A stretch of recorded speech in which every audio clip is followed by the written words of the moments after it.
Assalamualaikum warahmatullahi wabarakatuh. Saya hendak berkisah mengenai seorang lelaki yang terbunuh tragis pada 10 Muharram. Lelaki itu berusia 58 tahun pada hari ke-10 bulan Muharram di tahun 61 Hijriah. Selepas menunaikan sholat subuh, lelaki itu bergegas keluar tenda dan menaiki kuda kesayangannya. Beliau menatap pasukan yang tengah mengepungnya. Mulailah lelaki itu berpidato yang begitu indah dan menyentuh hati. Katanya, "Lihatlah nasabku, pandangilah siapa aku ini. Lantas, lihatlah siapa diri kalian. Perhatikan, apakah halal bagi kalian untuk membunuhku dan menciderai kehormatanku? Bukankah aku ini putra dari anak perempuan nabimu? Bukankah aku ini anak dari Wasyi dan keponakan nabimu yang pertama kali beriman kepada ajaran nabimu? Bukankah Hamzah, pemuka para syuhada, adalah pamanku? Bukankah Ja'far yang akan terbang dengan 2 sayap di surga itu pamanku? Tidakkah kalian mendengar kalimat yang viral di antara kalian sendiri bahwa Rasulullah Shallallahu Alaihi Wasallam pernah berkata tentang saudaraku dan aku? Kata baginda Rasul, keduanya adalah pemuka dari pemuda ahli surga. Jika kalian percaya dengan apa yang aku sampaikan, dan sungguh itu benar karena aku tak pernah berdusta. Tapi jika kalian tidak mempercayaiku, maka tanyakanlah kepada para sahabat Nabi, Jabir bin Abdullah al-Ansari, Abu Sa'id al-Khudri, Sahal bin Sa'ad, Zaid bin Arqam, dan Anas bin Malik, yang kesemuanya akan memberitahu kalian bahwa mereka pun mendengar apa yang Nabi sampaikan mengenai kedudukan saudaraku dan aku. Tidakkah ini semua cukup menghalangi kalian untuk menumpahkan darahku? Kata-kata yang begitu eloknya ini direkam oleh sejumlah kitab dari para ulama ahli sunnah wal jamaah, seperti misalnya Tarikh at-Tabari di jilid kelima halaman 425 dan Ibnu Katsir dalam kitabnya Al-Bidayah wa Nihayah jilid ke-8 halaman 193. Namun sayangnya mereka yang telah terkunci hatinya tidak akan tersadar dengan pidato tersebut. Pasukan yang mengepung atas perintah Ubaidillah bin Ziyad itu memaksa lelaki yang bernama Sayyidina Husain bin Ali bin Abi Thalib untuk mengakui kekuasaan Khalifah Yazid bin Muawiyah. Tidakkah ini menjadi pelajaran bagi kita semua, Bapak dan Ibu sekalian, bahwa pertarungan di masa khilafah dulu itu sampai mengorbankan nyawa seorang cucu Nabi Sallallahu Alaihi Wasallam? Apa masih mau dibilang khilafah itu satu-satunya solusi umat? Simak pula bagaimana Ibnu Katsir dalam Al-Bidayah wa Nihayah bercerita tentang Sayyidina Husain yang terbunuh di Karbala pada 10 Muharram atau yang kita kenal dengan Hari Asyura. Begini penuturan Ibnu Katsir. Pasukan memukul kepala Husain dengan pedang hingga berdarah. Husain membalut luka di kepalanya dengan merobek kain jubahnya, dan dengan cepat balutan kain itu terlihat penuh dengan darah Husain. Shamir bin Zil Jausan memerintahkan pasukannya menyerbu Husain. Mereka menyerang dari segala penjuru. Ibnu Katsir melanjutkan tulisannya. Yang membunuh Husain dengan tombak adalah Sinan bin Anas bin Amr Nakha'i.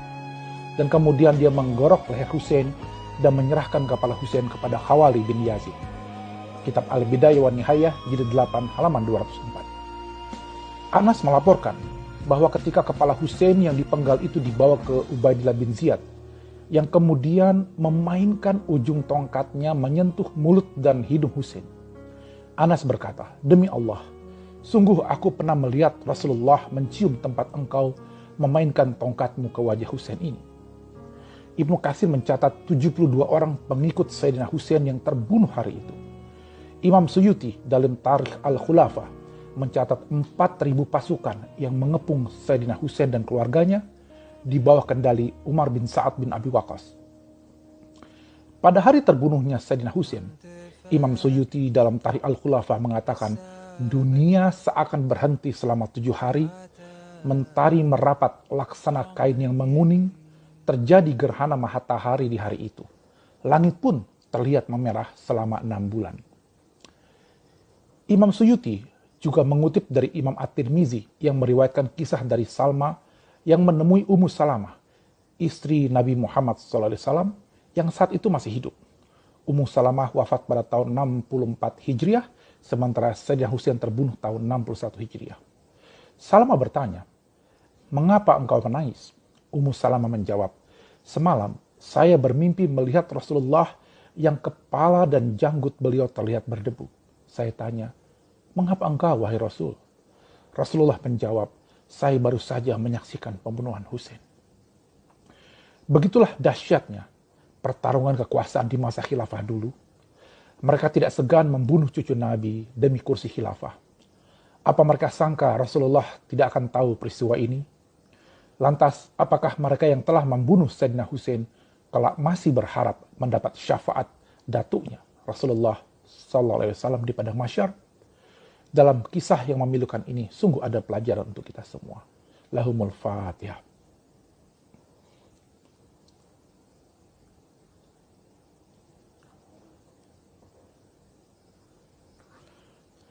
Mereka yang terlibat dalam pembunuhan Sayyidina Husain dan bagaimana nasib mereka setelah peristiwa itu. Umar bin Sa'ad bin Abi Waqqas, dia adalah anak dari sahabat Nabi Sa'ad bin Abi Waqqas, di mana Sa'ad ini termasuk 10 sahabat Nabi yang telah dijamin masuk surga oleh Nabi Muhammad. Ironisnya, ketika anaknya kelak justru terlibat dalam pembunuhan cucu Nabi.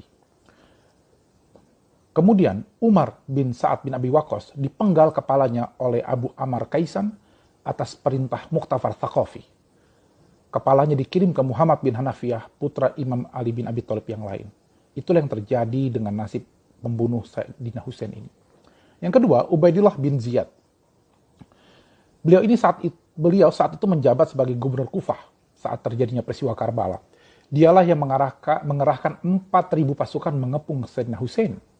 Dia pula yang menerima kepala Husain dan memainkannya dengan ujung tongkatnya seperti tadi telah saya ceritakan. Nasibnya ternyata juga dipenggal kepalanya oleh pasukan Mukhtar beberapa waktu setelah itu. Anehnya, dalam riwayat dikatakan potongan kepalanya didatangi ular yang kemudian tinggal di dalamnya ular itu beberapa saat lalu keluar lagi. Samir bin Zil Jausan, dialah pemimpin sayap kiri pasukan yang menyerang Sayyidina Husain. Sebelumnya dia adalah sahabat dari Imam Ali bin Abi Thalib.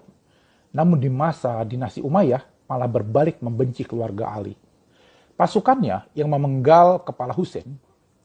Dan bagaimana nasibnya? Ternyata nasib dia 5 tahun setelah itu juga dipenggal kepalanya oleh pasukan Mukhtar Thaqafi. Kepalanya dikirim ke Muhammad bin Hanafiyah, sementara tubuhnya dibiarkan dimakan anjing. Sinan bin Anas adalah orang yang membunuh Sayyidina Husain. Setelah wafatnya Khalifah Yazid, Sinan ketakutan dan menyembunyikan diri karena orang-orang mengetahui dialah yang membunuh Sayyidina Husain. Ada kabar dia wafat dibunuh pasukan Mukhtar Thaqafi. Ada yang bilang dia wafat pada masa Gubernur Hajjaj di Kufah.